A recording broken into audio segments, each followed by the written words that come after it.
Hey there, wonderful viewers. Welcome to our channel, where we dive deep into the financial behaviors and mindsets that keep people stuck in the cycle of struggle. In a world where the wealthiest 1% control nearly half of the global wealth, it's clear that something sets them apart from the rest. But what about the other 99%? What's holding them back? Today, we're going to explore exactly that, the 10 signs you'll never be rich, and more importantly, how to change that trajectory starting today. If you're serious about changing your financial future, this is the perfect time to hit that subscribe button and give this video a thumbs up. The path to financial freedom is more accessible than ever, but it requires a shift in both your mindset and your habits. So let's get into it. The first and probably most damaging sign you'll never be rich is having a fixed mindset about money. What does that look like? It's believing that you're either destined to be poor or that wealth is something reserved for other people. People who were lucky or inherited money. This thinking leaves you stuck in a loop of mediocrity. You may be asking yourself, how do I change that? If you want to become part of the top 6.6% of Americans who have at least $1 million, you need to cultivate a growth mindset. People with growth mindsets don't see failure as a dead end. They see it as a stepping stone to improvement. Start asking yourself different questions. How can I earn more? What new skills can I learn? The journey from broke to rich begins with believing that it's possible. Remember, mindset precedes wealth, and shifting yours can open up new opportunities. Another major sign is lacking financial literacy. According to experts, it takes the average person about 27 years to accumulate their first million, and that journey is nearly impossible if you don't understand the basics of how money works. Think about it. Budgeting, saving, investing. These are essential skills, but millions of people avoid learning them. Or worse, rely on outdated financial advice. If you don't know how to make your money work for you, how can you ever expect to grow it? How to change that? The fix here is simple. Educate yourself. Books, podcasts, financial blogs. Our channel offers a wide range of videos on financial literacy, and the best part is they're all free. There's an abundance of free or low-cost resources available today. Start with foundational concepts like compound interest, debt management, and the basics of investing. Financial literacy isn't just a luxury for the rich, it's a necessity for anyone who wants to build wealth. A third sign. You'll never be rich is operating without a budget. If you don't track your money, you're essentially sailing through life without a compass. No matter how much you earn, you'll feel like you're treading water financially. You might be wondering, how can I change that? Set up a budget today. Budgeting is one of the most basic yet transformative tools in your financial toolbox. A budget tells you where every dollar is going and allows you to allocate more toward wealth-building activities like saving and investing. Prioritize your expenses and make sure you're paying yourself, first putting money into savings and investments before spending on non-essential items. Here's a surprising but critical sign that you'll never become wealthy. You are focusing solely on saving instead of earning more. Yes, saving is important, but there's only so much you can cut from your expenses. You can only save 100% of what you earn, but your earning potential is limitless. You might be wondering, how can I change that? If you want to build wealth, shift your focus from cutting costs to expanding your income.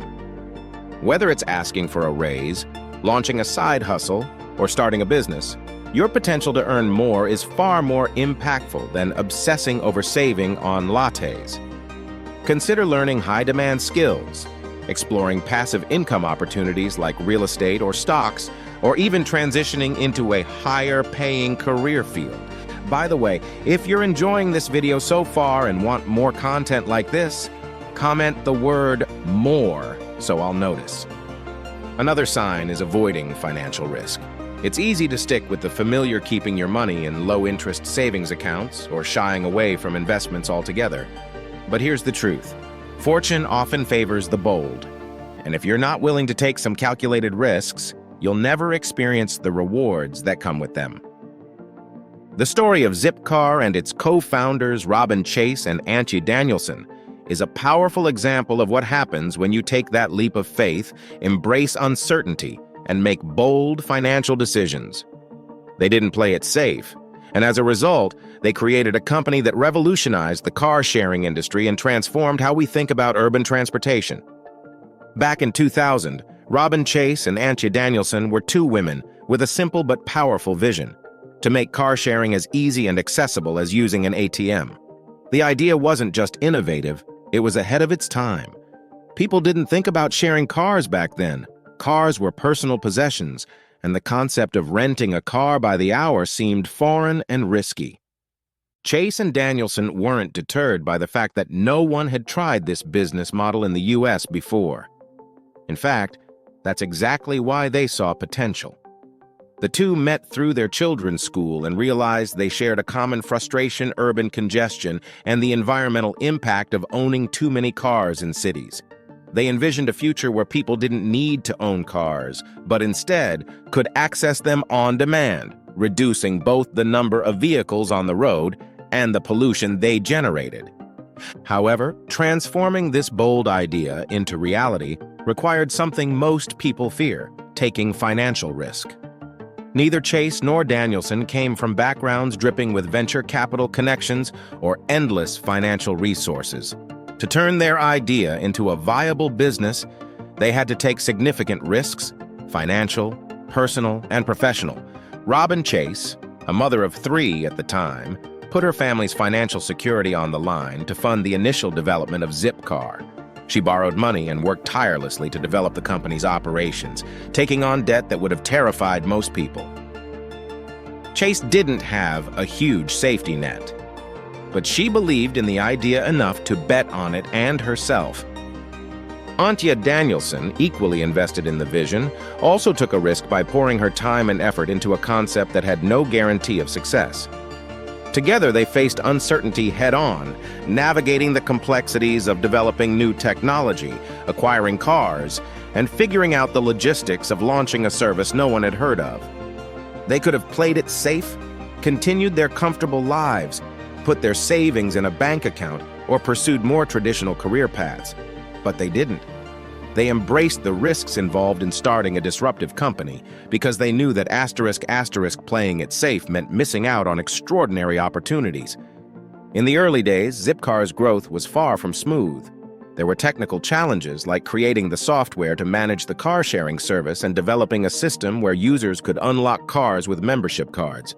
And then there were financial obstacles: securing enough funding, convincing investors to believe in their radical idea, and marketing the service to people who were unfamiliar with the concept of car sharing. Chase and Danielson faced countless moments of uncertainty. Investors weren't exactly lining up to pour money into what seemed like a high-risk idea. And yet, despite the doubts and the daunting financial pressures, they didn't back down. Zipcar eventually received its first round of seed funding, and by sticking to their vision and navigating the risky waters of entrepreneurship, the company started gaining traction. Fast forward to today. Zipcar has become a global phenomenon, operating in over 500 cities around the world. It's now a go-to option for millions of people who need the convenience of a car without the burden of ownership.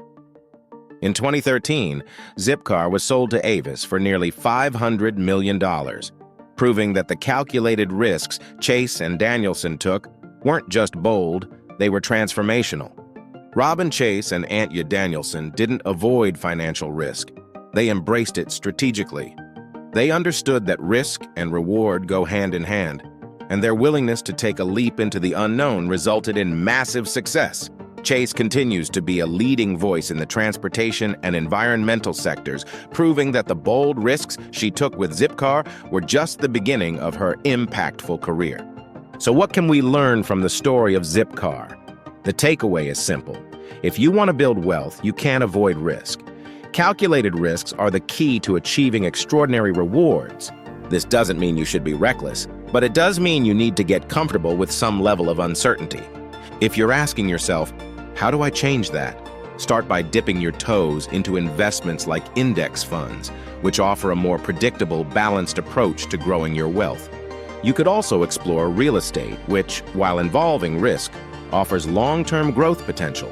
Or take a page out of Chase and Danielson's book and experiment with entrepreneurship. You don't need to start with a revolutionary idea. Even a small business venture or side hustle can teach you valuable lessons about evaluating risks and rewards. Over time, you'll get better at evaluating risk, taking strategic leaps, and learning how to reap the financial benefits that come with being bold. Wealth building isn't just about playing it safe. It's about knowing when to take the plunge, even when the outcome isn't certain. Chase and Danielson proved that the road to wealth is paved with calculated risks. If you want to join the ranks of the wealthy, you'll need to follow in their footsteps and learn how to embrace uncertainty in the pursuit of something bigger. You know, if the economy were better, I would have started my own business. But now it's just not the right time. The market is too saturated for a successful business. I'd love to take tennis classes, but the fees are too high. I can't get that job because the job market is too competitive and I don't have the right connections. Sound familiar? You've probably heard variations of these excuses countless times. Maybe you've even said them yourself. These statements are examples of a mindset that blames external factors for personal stagnation. They're the stories we tell ourselves to justify why we aren't achieving our goals or finding success. By blaming external circumstances, we protect ourselves from the discomfort of admitting that we're not doing everything in our power to change our situation. This mindset is one of the most dangerous signs you'll never be rich. Whether it's blaming the economy, government policies, or your upbringing, the moment you shift responsibility for your financial state onto external factors, you relinquish control over your future. It's easier to point fingers at circumstances beyond your control than to look in the mirror and acknowledge that maybe, just maybe, the biggest thing holding you back is you. The truth is, wealthy people don't make excuses. They understand that external factors exist, but they don't allow them to become excuses for inaction. Wealthy individuals take ownership of their lives, focusing on what they can control rather than what they can't.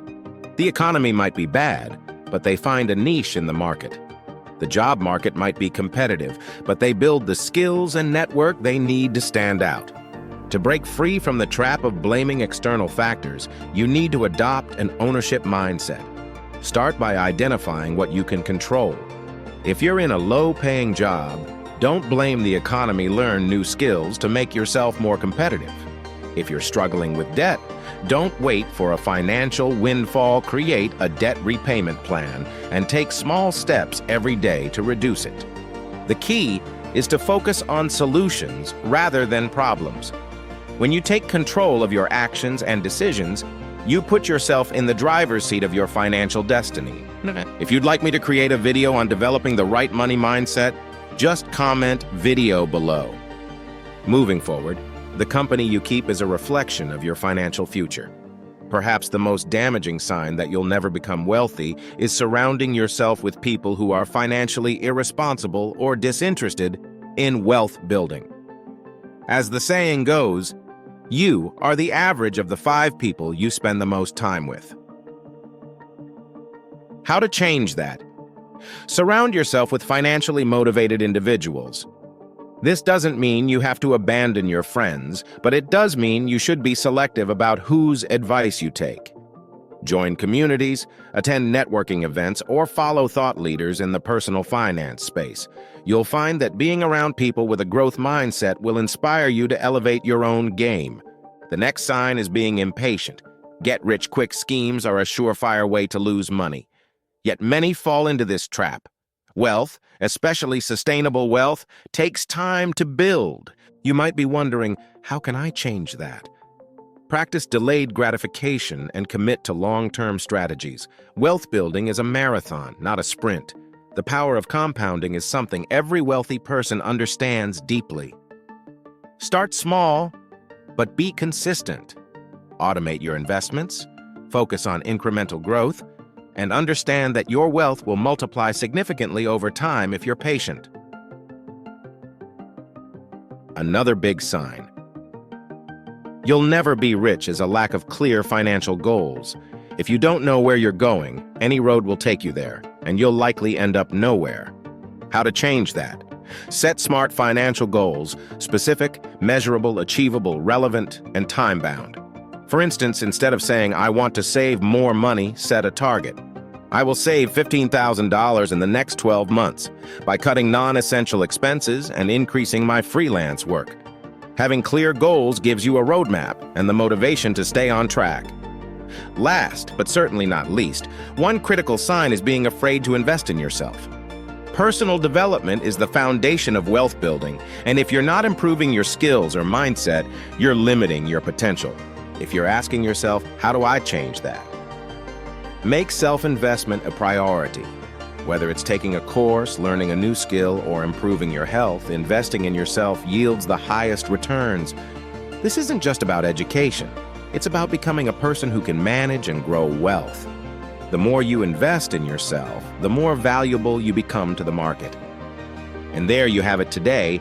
I covered 10 signs that indicate you'll never be rich, along with practical tips on how to change that. Each of these behaviors or mindsets might be holding you back, but the good news is that they're all changeable. The key is to identify where you are now, take responsibility for your future, and start making incremental changes that will set you on the path to wealth. Remember, wealth building is as much about mindset as it is about strategy. So, if you're ready to make those changes, you're already halfway there. Thanks for tuning in, and don't forget to subscribe for more insights on how to take control of your financial future. By embracing these strategies and avoiding these 10 signs, you can start your journey toward financial freedom today. The road may not be easy, but it's certainly worth it. Keep pushing forward, and one day you'll look back and be glad you did. If you found this video helpful, I highly recommend checking out my next video, which complements this one perfectly. Don't hesitate to share this video. It might help someone else too. Please subscribe to the channel and share your thoughts on today's content. Thanks for watching, and I'll see you in the next video.